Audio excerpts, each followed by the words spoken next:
Hello guys, मैं विशाल शर्मा आप सभी का बहुत बहुत स्वागत करता हूं द फ्यूचर्स एजुकेशन पे। फ्यूचर्स एजुकेशन पे आप सभी को उपलब्ध करवाया जा रहा है आंसर कीज, जो भी पेपर आयोजित किए जाते हैं राजस्थान में, उन भर्ती परीक्षाओं की जो ऑफिशियल आंसर की होती है वो आपको इस चैनल पे उपलब्ध करवाई जाती है। और फ्रेंड्स, या इस चैनल पर आपको जो भी आंसर की मिलेगी वो ऑफिशियल आंसर की मिलेगी और वो भी बिल्कुल ओरिजिनल रहेगी और बिल्कुल सटीक और सही जानकारी आपको उपलब्ध करवाई जाएगी। तो फ्रेंड्स, आप सभी का प्यार हमें यूं ही मिलता रहे और हमारा चैनल जो है निरंतर ग्रो करता रहे, ऐसी हमें आशा है। और चलिए आज हम बात कर लेते हैं रीट भर्ती परीक्षा 2022 की, जो कि 26 फरवरी 2023 को आयोजित की गई थी। इवनिंग शिफ्ट में आयोजित हुई थी। लेवल सेकंड का है, ये हिंदी का पेपर है। आप देख सकते हैं बिल्कुल ऑफिशियल आंसर की है। मास्टर पेपर आपके सामने यहाँ पर स्क्रीन पे दिखाया जा रहा है। इसका कोड नंबर है 139।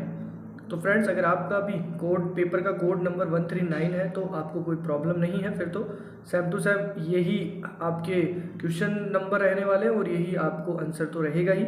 लेकिन अगर आपके क्वेश्चन थोड़े से अगर अलग अलग है, जिसे इसमें जो पहले नंबर का हो सकता है किसी के पेपर में वो 5वें नंबर पर हो, किसी के 15वें नंबर पर हो, तो किसी के 8वें नंबर पर हो, तो वो कृपया इस पेपर के जो नंबर है उसके अकॉर्डिंग पेन से अपने पेपर में 1 2 3 4 अपने नंबर को देखते हुए वहाँ पर लिख ले मास्टर पेपर के अकॉर्डिंग। तो आपको जो है फिर कोई प्रॉब्लम नहीं होगी और आपके लिए काफ़ी फ़ायदेमंद रहेगा।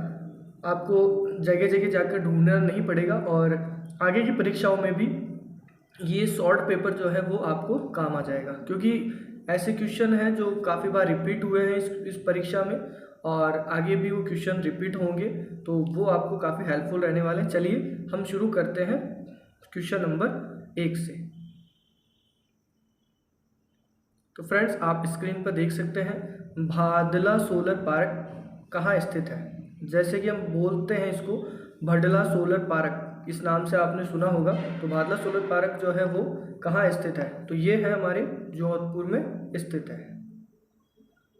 क्वेश्चन नंबर 2 है कि बीकानेर राज्य प्रजा परिषद की स्थापना कब हुई थी। तो इसकी बीकानेर राज्य प्रजा परिषद की स्थापना 1942 ईस्वी में की गई थी, 1942। क्वेश्चन नंबर 3 है हर रो हिंडोलो कद गायो जावे, यानी कि हर रो हिंडोलो कब गाया जाता है। तो यह है किणीरी मृत्यु माथई, किणीरी मृत्यु माथई। सी आ जाएगा इसमें, जी हाँ, आंसर सी आ जाएगा क्वेश्चन नंबर 3 में। फिर है चौथा क्वेश्चन है नरमा किस फसल की किस्म है। तो नरमा बाजरा फसल की, सॉरी क्षमा चाहता हूँ फ्रेंड्स, नरमा कपास फसल की किस्म है। थोड़ा मिसमैच हो गया तो उसके लिए क्षमा चाहता हूँ। बोल भारमलीरा रचनाकार है। क्वेश्चन नंबर 5 है बोल भारमलीरा रचनाकार कौन है। तो वो हो जाएगा 5वें में डी, सत्य प्रकाश जोशी है बोल भारमलीरे रचनाकार। तो क्वेश्चन नंबर 6 है कृषि विभाग राजस्थान के मृदा वर्गीकरण के अनुसार जिप्सीफेरस मृदा कहाँ पाई जाती है। तो ये क्वेश्चन नंबर 6 में आ जाएगा बी, यानी कि बीकानेर में। जिप्सीफेरस मृदा बीकानेर में पाई जाती है। क्वेश्चन नंबर 6 में आ जाएगा बी।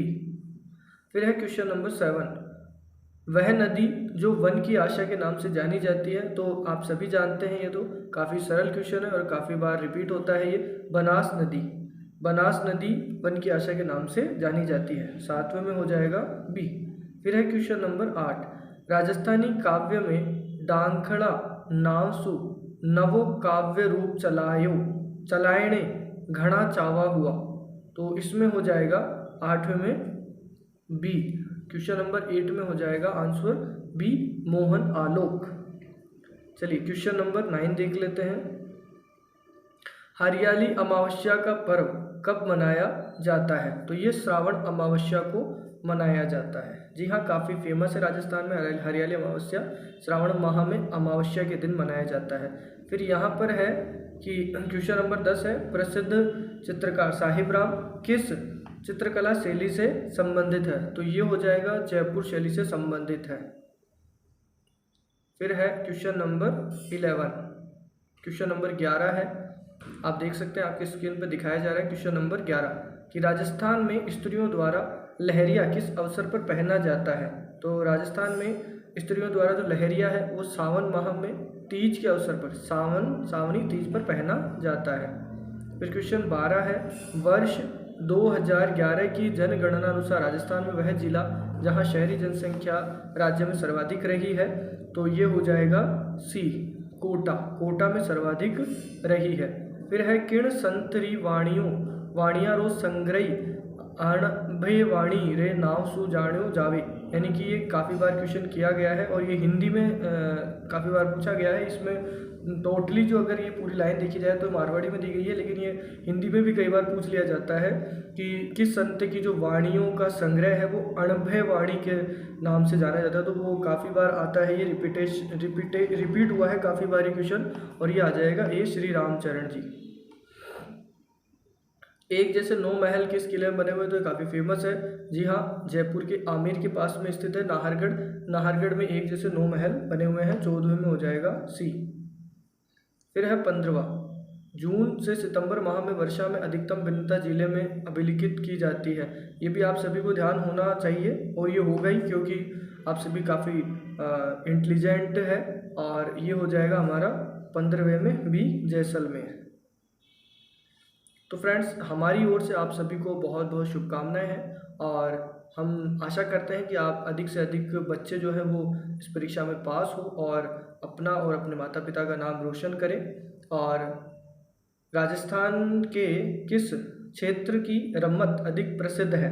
तो रम्मत जो है वो बीकानेर की प्रसिद्ध है। 16 में सी हो जाएगा। क्वेश्चन नंबर 17 है, निम्नलिखित में से राजस्थान के किस जिले में ISFR 2021 के अनुसार वन क्षेत्र सर्वाधिक है? तो वो है उदयपुर। 17वें में सी हो जाएगा। चलिए फिर 18वें की बात कर लेते हैं। राजस्थान में 1857 की क्रांति की शुरुआत कहाँ से हुई? काफ़ी बार पूछा गया क्वेश्चन है और काफ़ी अच्छा क्वेश्चन है, काफ़ी सरल क्वेश्चन भी है ये, क्योंकि बार बार पूछा जाता है और ये याद होना चाहिए, ध्यान होना ही चाहिए। राजस्थान में 1857 की क्रांति की शुरुआत नसीराबाद से हुई है। और जब आप कहीं पढ़ाई करना शुरू करते हैं इसकी अगर आप, तो आपको ये सबसे लगभग हर जगह ये शुरुआत में ही बता दिया जाता है कि राजस्थान में 1857 की क्रांति की शुरुआत नसीराबाद छावनी से हुई थी। तो फ्रेंड्स, अभी कुछ प्रॉब्लम हो गई थी, उसके लिए हम क्षमा चाहते हैं। चलिए आगे बढ़ जाते हैं। 18वें के बाद में क्वेश्चन नंबर 19, पश्चिमी राजस्थानी रो चावो नाव छे, तो वो है मारवाड़ी। और क्वेश्चन नंबर 19 में आ जाएगा सी मारवाड़ी। फिर है क्वेश्चन नंबर 20, भरतपुर प्रजामंडल कहाँ स्थापित किया गया था? भरतपुर प्रजामंडल रेवाड़ी में स्थापित किया गया था। 20 में आ जाएगा सी। फिर है क्वेश्चन नंबर 21, निम्नांकित में से राजस्थान में जायद की फसल की सही अवधि कौन सी है? तो इसमें आ जाएगा ए, मार्च से लेकर जून तक। जायद की फसल वो होती है रबी और खरीफ के मध्य जो फसल होती है जायद, जिसमें सब्जियां होती है और इसके अलावा मतीरा, खरबूजा, ये सब फल भी होते हैं। इसके अलावा जो सब्जियां होती है ये मार्च से जून के मध्य बोई जाती है, जब ना तो कोई रबी की फसल होती है और ना खरीफ की फसल होती है। बीच की अवधि में आती है जायद की फसल, मार्च से जून के मध्य। चलिए और फिर हम चलते हैं अब 22वें क्वेश्चन की ओर।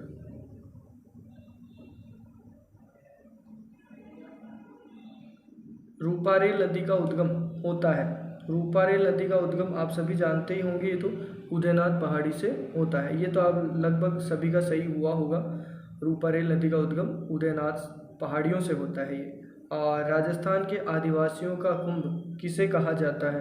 तो ये है बेणेश्वर मेला। ये भी काफ़ी बार क्वेश्चन पूछा जा चुका है और ये काफ़ी इम्पोर्टेंट क्वेश्चन है, काफ़ी बार आता है ये, और ये भी काफ़ी अच्छा क्वेश्चन है। मल्लिनाथजी पशु मेला काफ़ी चर्चित रहता है ये, और बार बार परीक्षा में पूछ लिया जाता है। इससे संबंधित अनेक क्वेश्चन बनते हैं और भी क्वेश्चन बनते हैं। मल्लिनाथ जी मेला कहाँ आयोजित होता है, कब होता है, किस उपलक्ष्य में होता है? तो ये इसमें से एक क्वेश्चन है, मल्लिनाथजी पशु मेला कब प्रारंभ होता है? तो मल्लिनाथजी पशु मेला चैत्र कृष्ण एकादशी को प्रारंभ होता है। मल्लिनाथजी पशु मेला चैत्र कृष्ण एकादशी को प्रारंभ होता है। फिर है कोलाय झील किस शहर के निकट स्थित है? तो कोलाय झील जो है वो बीकानेर शहर के निकट स्थित है। अच्छा क्वेश्चन है, इसको भी आपको बिल्कुल याद कर लेना चाहिए अगर कोई आगे अगर परीक्षा की तैयारी के लिए इसको पेपर को पढ़ रहा है तो। बिज्जी किस साहित्यकार का उपनाम है? बिज्जी विजयदान देथा। विजयदान देथा को बिज्जी के नाम से भी जाना जाता है। 26वें में हो जाएगा डी। फिर है 27वां क्वेश्चन नंबर 27, कुंभलगढ़ दुर्ग का प्रारंभिक संस्थापक कौन था? तो 27 में हो जाएगा डी, कुंभलगढ़ दुर्ग का प्रारंभिक संस्थापक संप्रति है। चलिए क्वेश्चन नंबर 28 की तरफ बढ़ते हैं। बीसल देव रासरी कथा में नायक नायिका है, तो वो है राजा बीसल देव और रानी राजमती। 28वें में हो जाएगा ए, राजा बीसल देव और रानी राजमती। फिर है 19वां गणेश 29वां है 29, गणेश्वर सभ्यता किस नदी के किनारे स्थित है? तो गणेश्वर सभ्यता कायंतली नदी के किनारे स्थित है। ये हम जो आंसर बता रहे हैं ये बोर्ड की यानी RSMSSB बोर्ड की द्वारा जो ऑफिशियल आंसर की जारी की गई है उसके आधार पर ये आपको आंसर बताया जा रहा है अभी। और गणेश्वर सभ्यता किस नदी के किनारे स्थित है? कांतली नदी के किनारे। RSMSSB जो बोर्ड है उसने ये आंसर की जारी की है, उसके अकॉर्डिंग कांतली नदी है। और फिर बाद में है पर्यटन स्थल चांद बावड़ी कहाँ अवस्थित है? तो ये आप सभी जानते होंगे, काफ़ी अच्छा क्वेश्चन है। आभानेरी जो कि दौसा में है, पर चांद बावड़ी आभानेरी दौसा में स्थित है।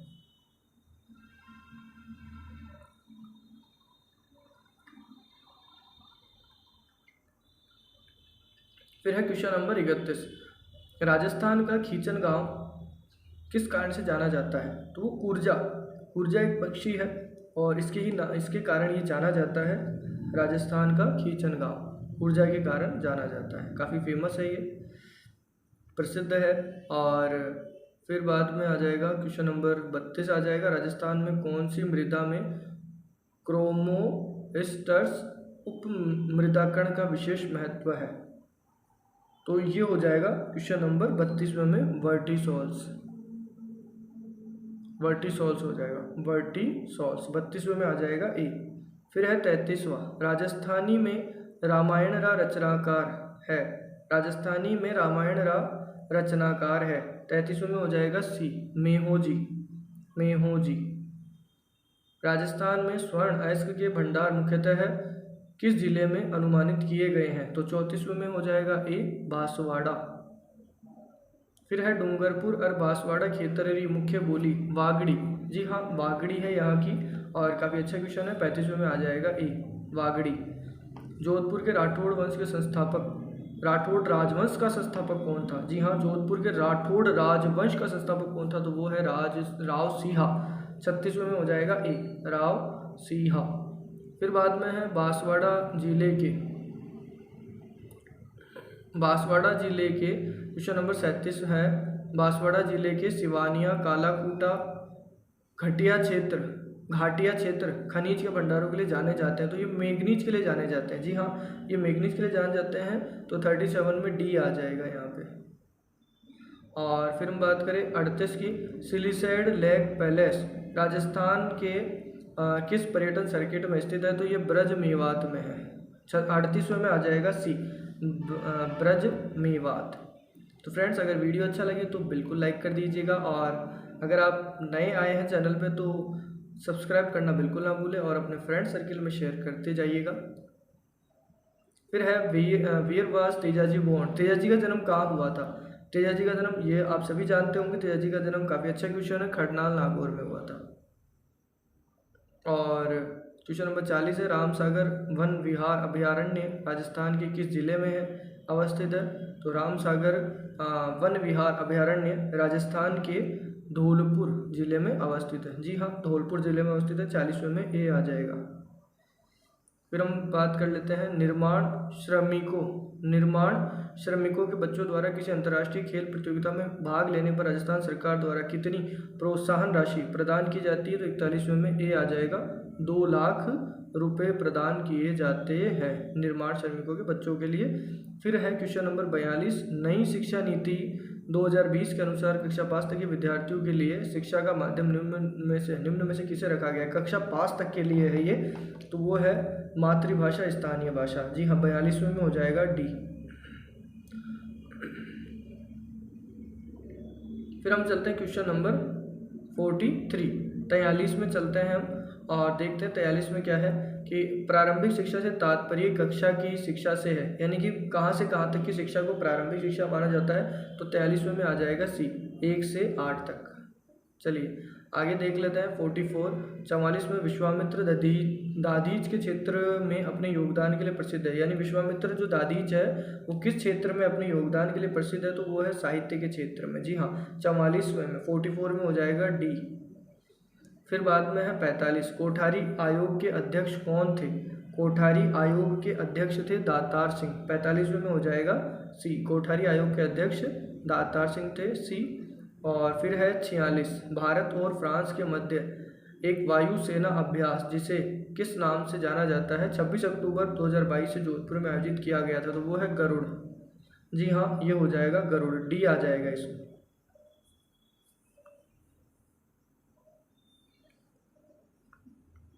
46वें में डी हो जाएगा। अब चलते हैं हम 47वें क्वेश्चन की ओर।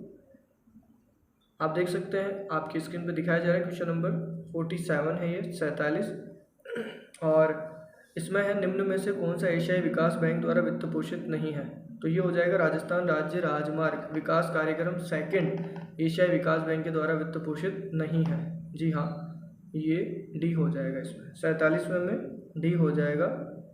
फिर 48वां है, राजस्थान में मुख्यमंत्री निःशुल्क जांच योजना कब प्रारंभ की गई थी, तो ये हो जाएगा सी, 48वें में सी हो जाएगा, 7 अप्रैल 2013 को प्रारंभ की गई थी।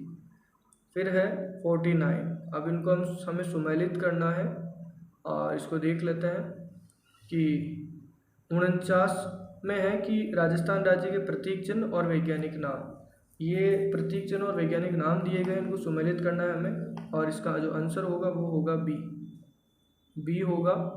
और इस बी के अकॉर्डिंग अगर हम देखें तो इसमें हो जाएगा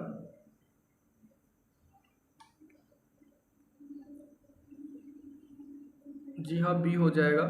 और जो पहला है जो फूल है वो थर्ड से हो जाएगा, यानी फूल जो है वो है टिकोमेला अंडुलेटा। फिर बी जो है वो फर्स्ट से हो जाएगा सुमेलित, पशु गजेला बेनेट्टी हो जाएगा। और जो सी है वो पेड़ हो जाएगा, प्रोसोपिस सिनेरारिया हो जाएगा। सी जो है 4 से मिल जाएगा, और फिर जो डी है वो सेकंड से, यानी कि पक्षी आर्डे ऑटिस नाइग्रिसेप्स। चलिए आगे चलते हैं हम क्वेश्चन नंबर 50, संगीत नाटक अकादमी ने सरताज नारायण माथुर को में योगदान के लिए पुरस्कृत किया है, तो 50वें में हो जाएगा सी, रंगमंच एवं अभिनय के लिए। ठीक है फ्रेंड्स, रंगमंच एवं अभिनय के लिए सरताज नारायण माथुर को संगीत नाटक अकादमी ने पुरस्कृत किया है, 50वें में सी आ जाएगा। चलिए 51 में देख लेते हैं, केंद्रीय माध्यमिक शिक्षा बोर्ड की स्थापना कब की गई थी। काफ़ी अच्छा क्वेश्चन है, फेमस है ये भी, मतलब काफ़ी बार रिपीट हुआ है ये। 1952 में ये तो याद होना ही चाहिए फ्रेंड्स, केंद्रीय माध्यमिक शिक्षा बोर्ड CBSE की स्थापना कब की गई थी, तो वो है 1952 में, 51वें में ए हो जाएगा। चलिए फिर क्वेश्चन 52 की ओर चलते हैं, हवा महल की तीसरी मंजिल का नाम क्या है। हवा महल की तीसरी मंजिल का नाम हो जाएगा विचित्र मंदिर। जी हाँ, विचित्र मंदिर हो जाएगा। 52वें में आ जाएगा बी दूसरा नंबर का, यानी कि बी, 52वें में बी आ जाएगा। फिर है निम्नलिखित में से कौन सा सुमेलित नहीं है, सही सुमेलित नहीं है, तो हम देख लेते हैं 53वें में कि कन्हैयालाल बागल हवेली ये चूरू में है, ये सही है। और निहाल टावर धौलपुर ये भी सही है।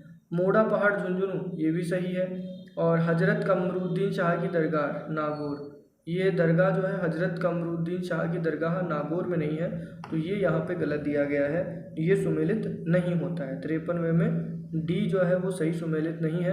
फिर है 54 54 स्वतंत्रता सेनानी केसरी सिंह बारट की पैनोरमा कहाँ बनेगी?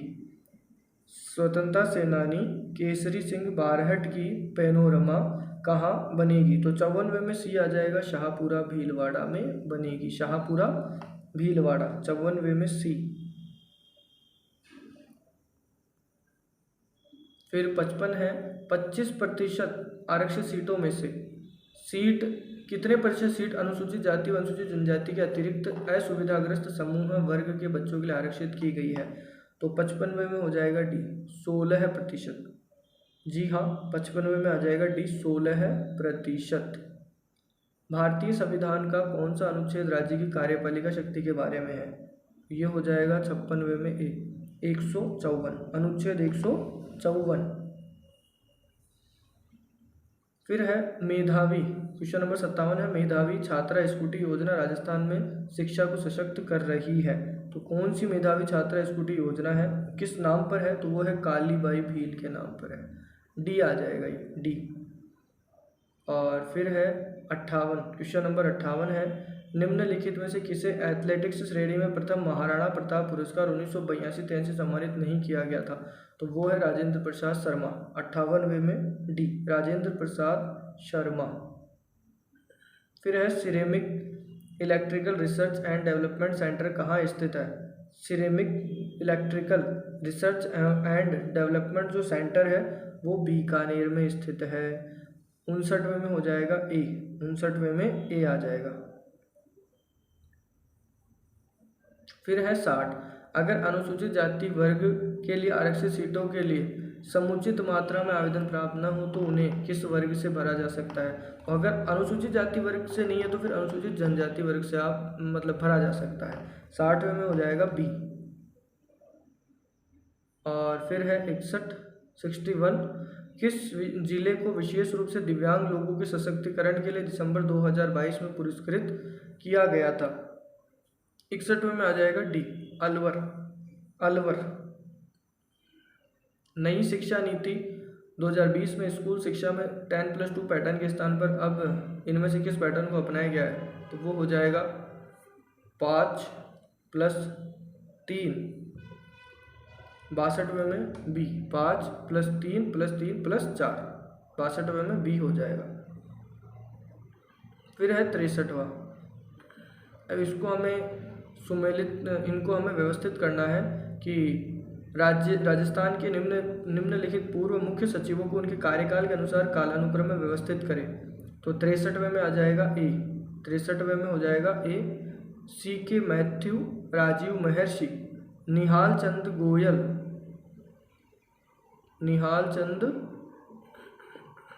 गोयल और DB गुप्ता। जी हाँ, सबसे पहले CK मैथ्यू, उसके बाद में राजीव महर्षि, फिर निहाल चंद गोयल और फिर DB गुप्ता।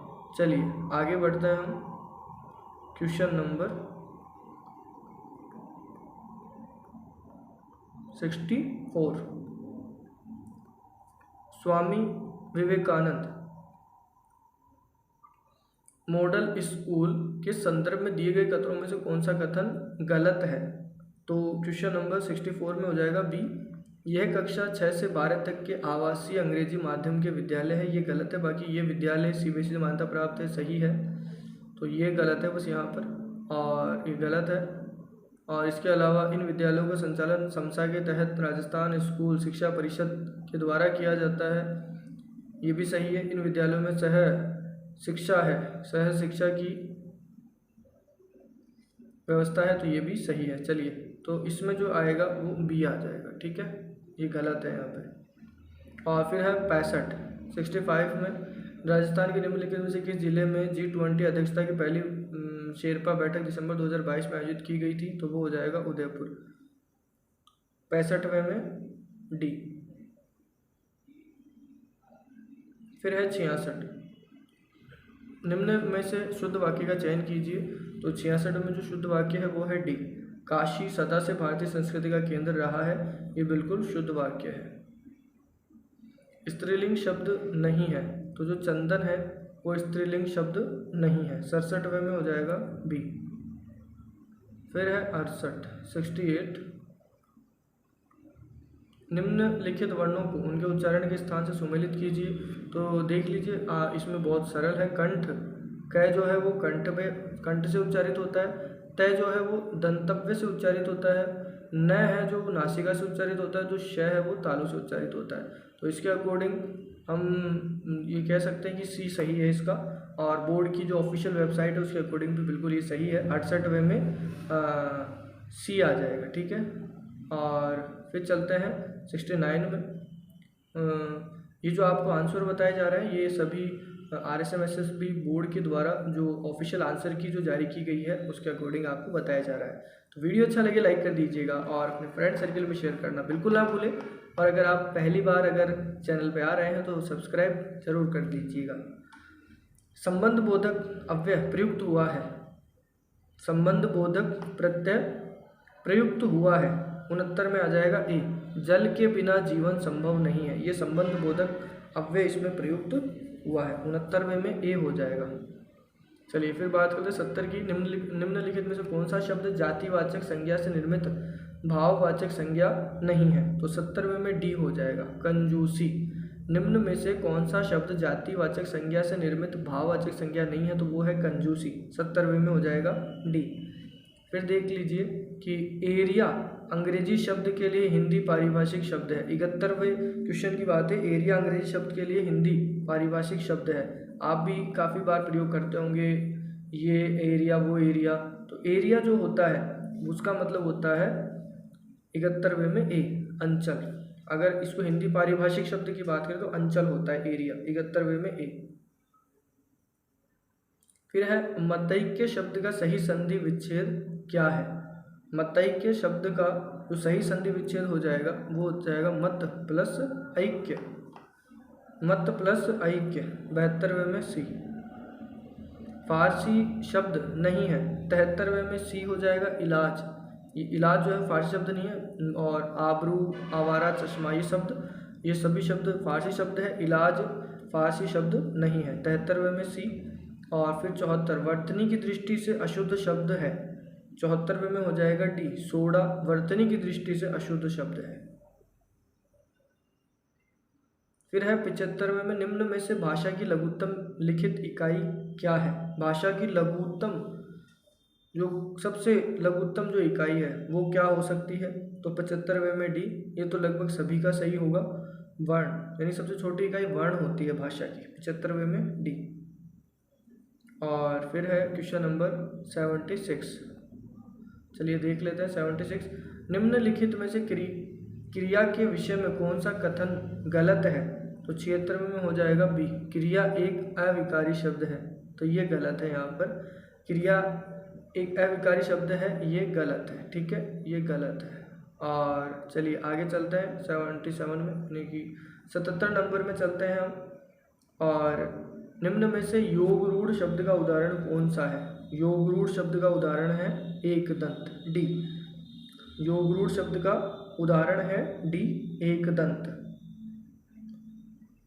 फिर है 78 में सुख दुख में मुस्काना धीरज से रहना, वीरों की माता हूँ वीरों की बहना, मैं वीर नारी हूँ साहस की बेटी, मातृभूमि रक्षा को वीर सजा देती, आकुल अंतर की पीर राष्ट्र हेतु सहना, वीरों की माता हूँ वीरों की बहना, मातृभूमि जन्मभूमि राष्ट्र भूमि मेरी, कोटि कोटि वीर पूत द्वार द्वार देरी, जीवन भर मुस्काए भारत का अंगना, वीरों की माता हूँ वीरों की बहना। तो यहाँ पर ये जो कविता है इसमें भारत का अंगना कब तक मुस्काए, भारत का अंगना कब तक मुस्काए। तो 78 में हो जाएगा बी, जीवन भर। जी हाँ, जीवन भर मुस्काए, जीवन भर, ठीक है। ये आपको यहाँ दिया गया है, बिल्कुल आपके सामने है, जीवन भर। और फिर बाद में है निम्नलिखित में से किस युग्म में विलोम का सही प्रयोग नहीं है? तो 79 में हो जाएगा सी, गरल विष। इसमें युग्म का सही विलोम नहीं है, 79वें में सी आ जाएगा। देखिए, कोमल का कठोर होता है, जंगम का स्थावर होता है, उत्कर्ष का अपकर्ष होता है, लेकिन गरल का विष कैसे हो जाएगा? और फिर बाद में 80 नंबर में आ जाएगा लक्षणा शब्द शक्ति के कौन से भेद है? तो 80 में हो जाएगा ए, रूढ़ा प्रयोजनवती। लक्षणा शब्द शक्ति के कौन से भेद है? तो रूढ़ा और प्रयोजनवती। 80वें में हो जाएगा ए।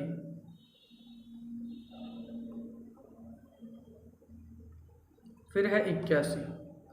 किस वाक्य में उद्धरण चिन्ह का प्रयोग हुआ है?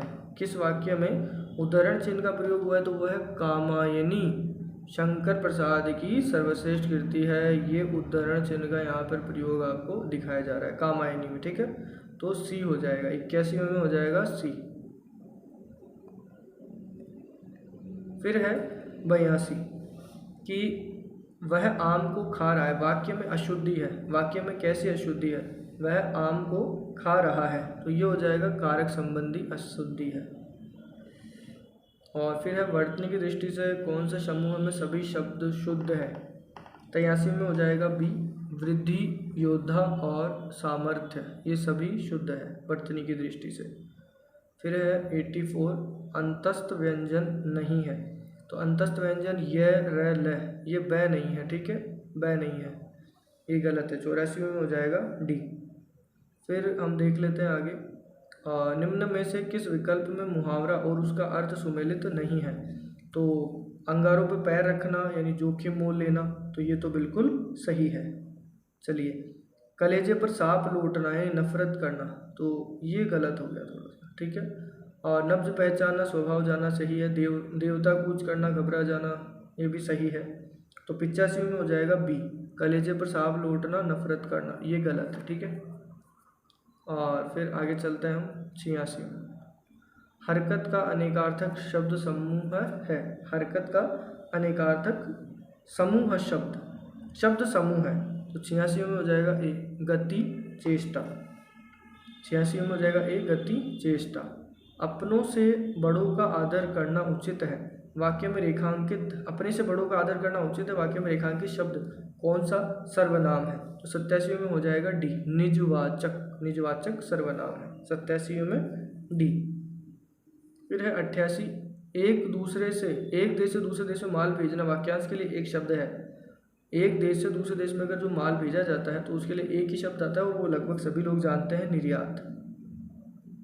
निर्यात किया जाना। अगर आप किसी दूसरे देश से माल मंगवा रहे हैं तो वो आयात करना हो जाता है, और अगर किसी दूसरे देश में माल भेज रहे हैं तो वो निर्यात हो जाता है। चलिए अब देख लेते हैं आगे हम 89।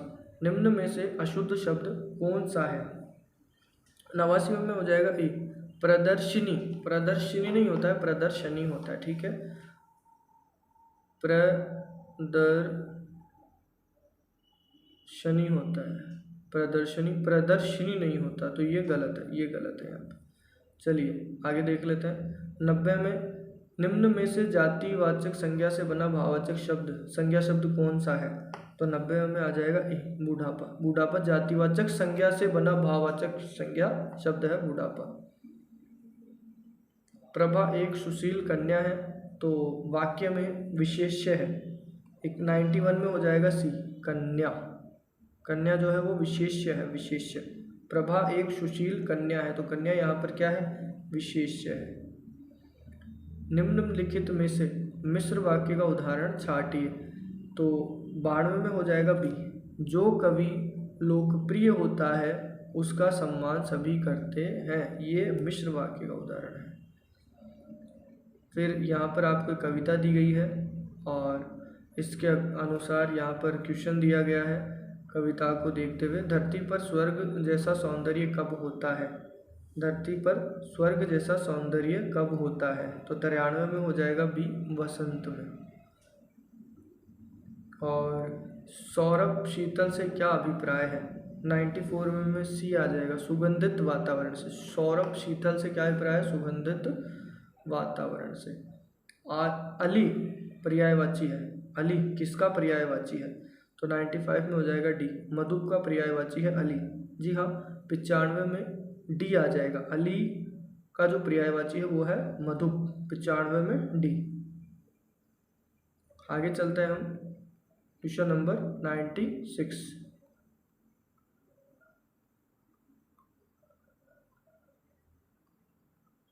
निम्न में से योगरूढ़ शब्द कौन सा है?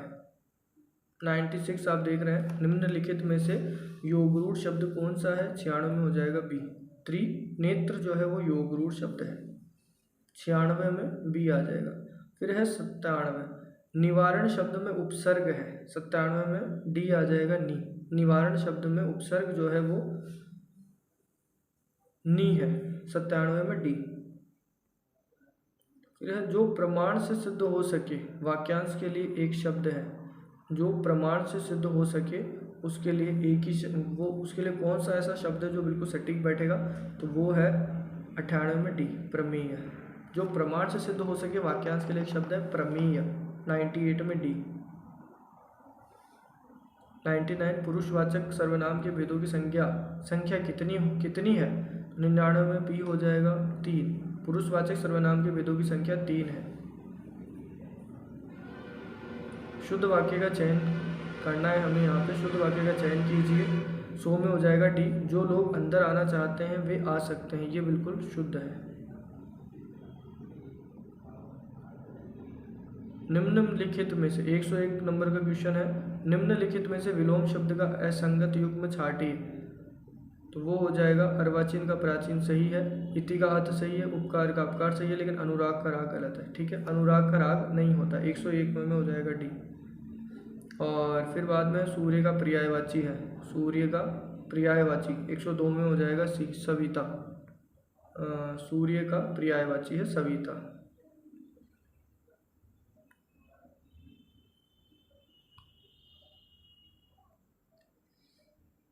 सविता, सूर्य का पर्यायवाची हो जाएगा सविता।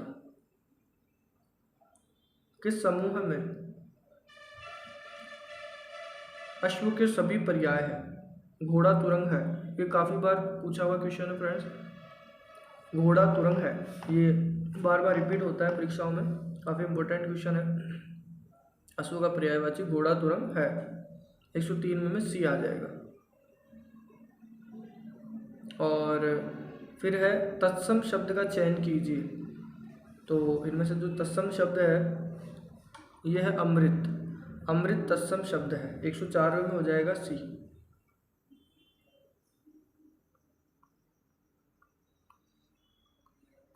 एक 105 क्वेश्चन नंबर 105 प्रत्यय से निर्मित बने शब्द का चयन कीजिए। 105 में हो जाएगा ए, झगड़ालू। झगड़ालू प्रत्यय से बना शब्द है, झगड़ा और प्लस लू। क्रिया विशेषण शब्द का चयन कीजिए। क्रिया विशेषण शब्द का चयन करना है हमें यहाँ पे। 106 में आएगा बी, प्रतिदिन। प्रतिदिन क्रिया विशेषण शब्द है। 106 में बी। 107 छाती पर पत्थर रखना, मुहावरे का अर्थ क्या है? छाती पर पत्थर रख लेना, इसका हो जाएगा धैर्य पूर्वक कष्ट सहन करना। 107 में डी आ जाएगा। निम्नलिखित में से तत्सम तद्भव का असंगत युग्म कौन सा है? 108 में हो जाएगा बी, क्रोश और कोण, ये असंगत युग्म है।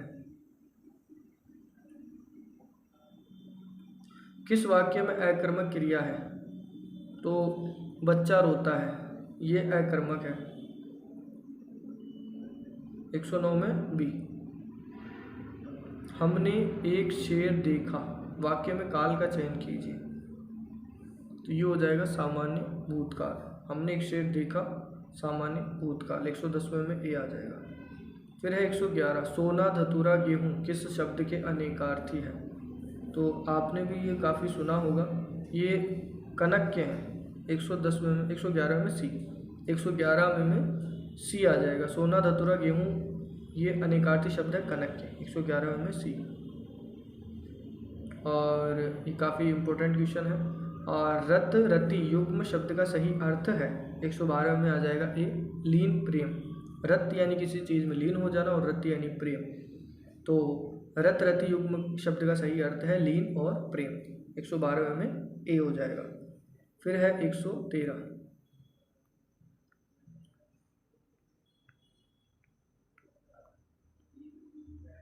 मन की पवित्रता महत्वपूर्ण है, अर्थ को प्रकट करने वाली लोकोक्ति है।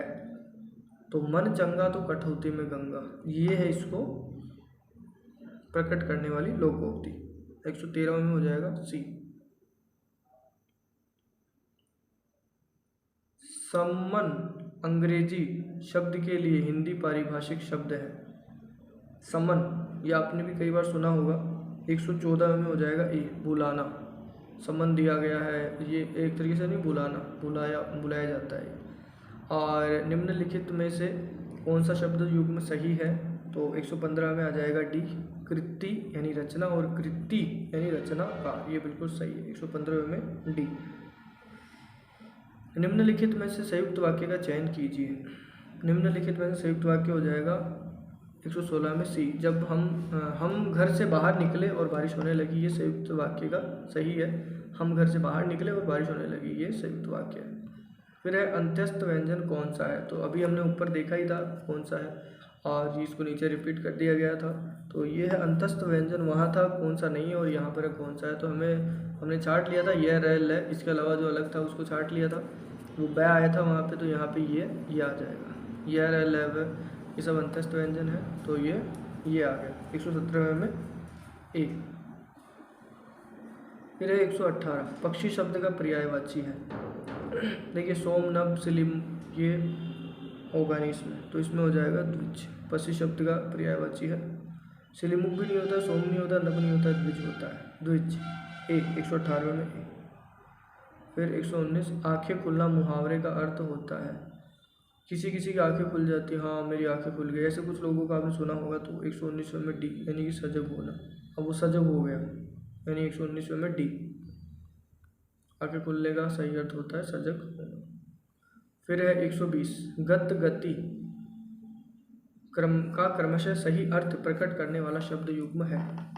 गत और गति। गत यानी कि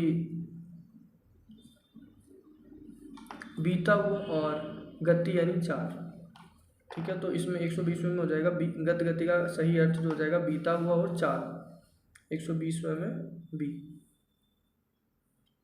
फिर है 121, लोकोत्तर में कारक की दृष्टि से कौन सा तत्पुरुष समास है? अपादान तत्पुरुष। लोकोत्तर में कारक की दृष्टि से कौन सा तत्पुरुष समास है? तो वो है अपादान तत्पुरुष।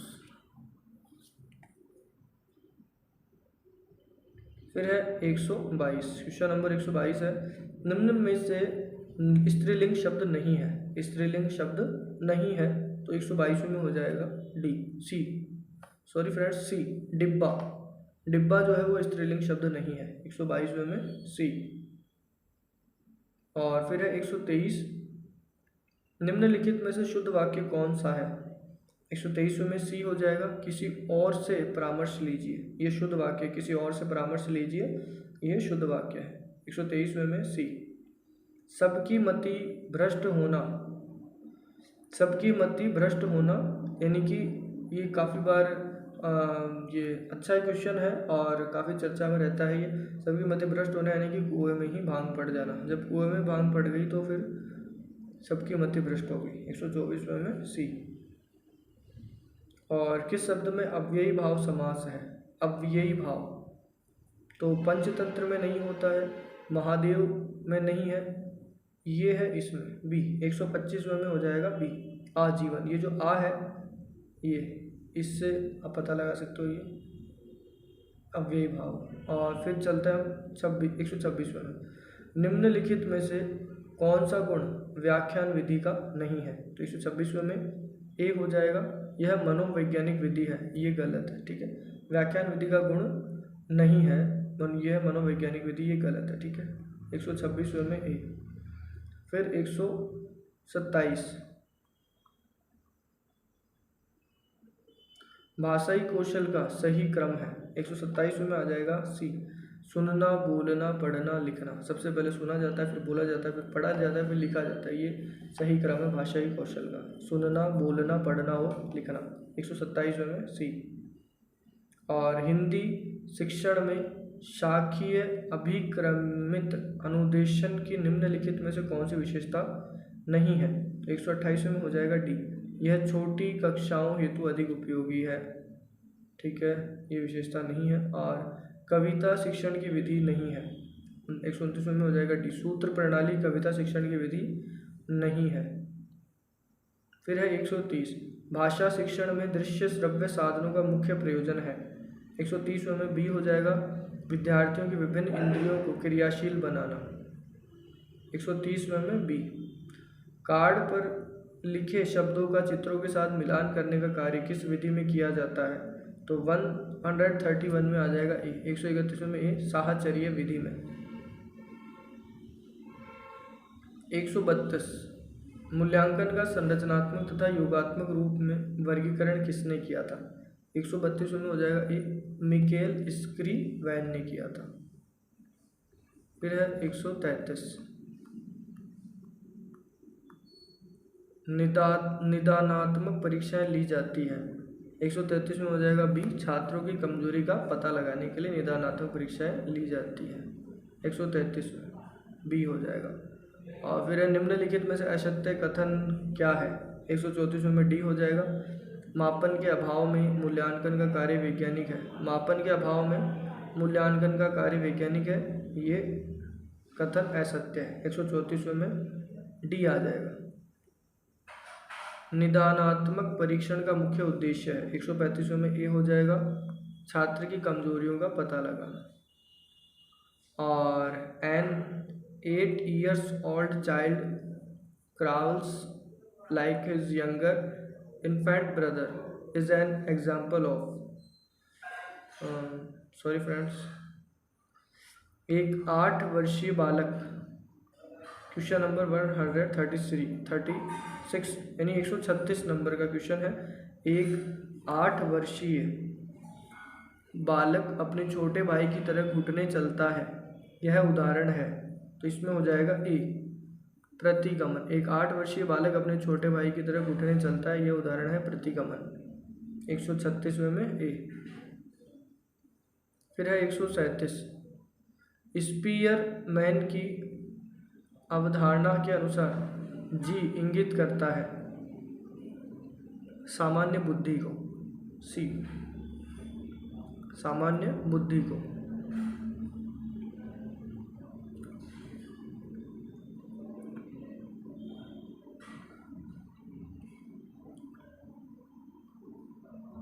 चलिए क्वेश्चन नंबर 138 है। नेहा नवीनतम चलचित्र दृश्यम 2 देख रही है क्योंकि वह नायक व उसके परिवार की स्थिति को जानने हेतु सब्र नहीं कर पा रही है, यह उत्तम उदाहरण है। तो 138 में हो जाएगा ए आंतरिक अभिप्रेरणा का, आंतरिक अभिप्रेरणा का। 138 में ए।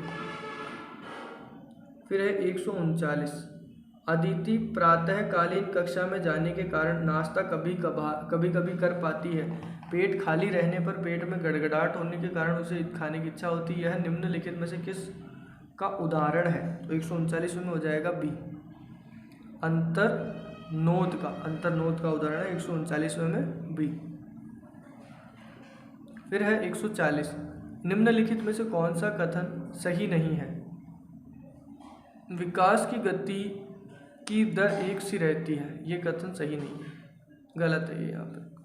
और फिर बाद में 141 शिक्षा मनोविज्ञान की वह शाखा है जो शिक्षण व सीखने से संबंधित है।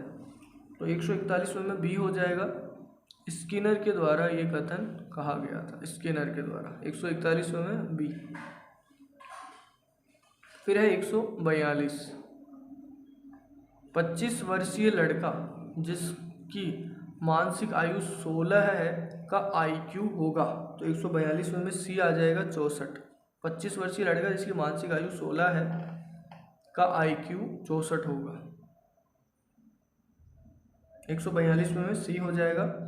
फिर 143 किस समूह में व्यक्ति की लोकप्रियता ज्ञात करने की सर्वोत्तम व्यक्तित्व आकलन विधि है? किस समूह में व्यक्ति की लोकप्रियता ज्ञात करने की सर्वोत्तम व्यक्तित्व आकलन विधि है? तो 143 में बी हो जाएगा समाज मिति बी आ जाएगा।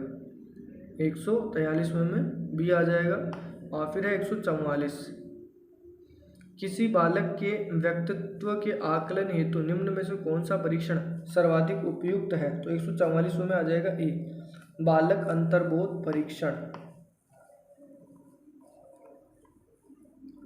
फिर है 145वां क्वेश्चन जिस प्रक्रिया में व्यक्ति दूसरों के व्यवहार को देखकर सीखता है, न कि प्रत्यक्ष अनुभव के को कहा जाता है। 145वें में हो जाएगा बी, सामाजिक अधिगम। और फिर है 146वां क्वेश्चन है ये, अनसॉलिसिटेड ईमेल को क्या कहते हैं। 146वें में हो जाएगा ए, स्पैम। अनसॉलिसिटेड ईमेल को स्पैम कहते हैं। फिर है 147, एक तकनीक है जिसके द्वारा डेटा वेयर हाउस में से सामरिक जानकारियों को निकाला जा सकता है। तो 147वें में आ जाएगा ए, डेटा माइनिंग। 147वें में हो जाएगा ए, डेटा माइनिंग। फिर है 148, कोबोल में सीओ क्या दर्शाता है। 148वें में हो जाएगा डी, कॉमन ओरिएंटेड। कोबोल में CO common oriented, common oriented दर्शाता है, डी हो जाएगा 148वें में डी। फिर है 149, निम्नलिखित में से कौन सा सुरक्षा प्रक्रिया से संबंधित नहीं है। तो 149वें में हो जाएगा डी, ई कैश। ई कैश सुरक्षा प्रक्रिया से संबंधित नहीं है। फिर है 150, गैर कानूनी प्रतिलिपि और सॉफ्टवेयर का वितरण करना कहलाता है। क्या कहलाता है गैर कानूनी प्रतिलिपि और सॉफ्टवेयर का वितरण करना, तो वो है सॉफ्टवेयर पायरेसी। ये काफ़ी बार उपयोग में लिया जाता है शब्द, तो ये हो गया सॉफ्टवेयर पायरेसी, गैर कानूनी प्रतिलिपि और सॉफ्टवेयर का वितरण करना कहलाता है। 150वें में हो जाएगा डी। तो फ्रेंड्स, आई होप आपको वीडियो अच्छा लगा होगा, तो लाइक करना बिल्कुल ना भूलें और अपने फ्रेंड सर्किल में आपने शेयर किया होगा। और अगर आप नए आए हैं तो चैनल को सब्सक्राइब करना बिल्कुल ना भूलें। द फ्यूचर्स एजुकेशन आपको हमेशा बिल्कुल सही और सटीक आंसर कीज उपलब्ध करवाते हैं, जो कि बोर्ड के द्वारा, RSMSSB बोर्ड के द्वारा ऑफिशियल जो जारी की जाती है वही आपको यहाँ पे उपलब्ध करवाई जाती है। तो फ्रेंड्स, आपका जो है प्रेम भाव हमेशा हमारे चैनल के साथ बना रहे, और इसके आप हमारे चैनल को वॉच करते हैं, देखते हैं, इसके लिए आपका बहुत बहुत धन्यवाद है। चलिए अब मिलते हैं अगले वीडियो में। ओके, बहुत बहुत धन्यवाद।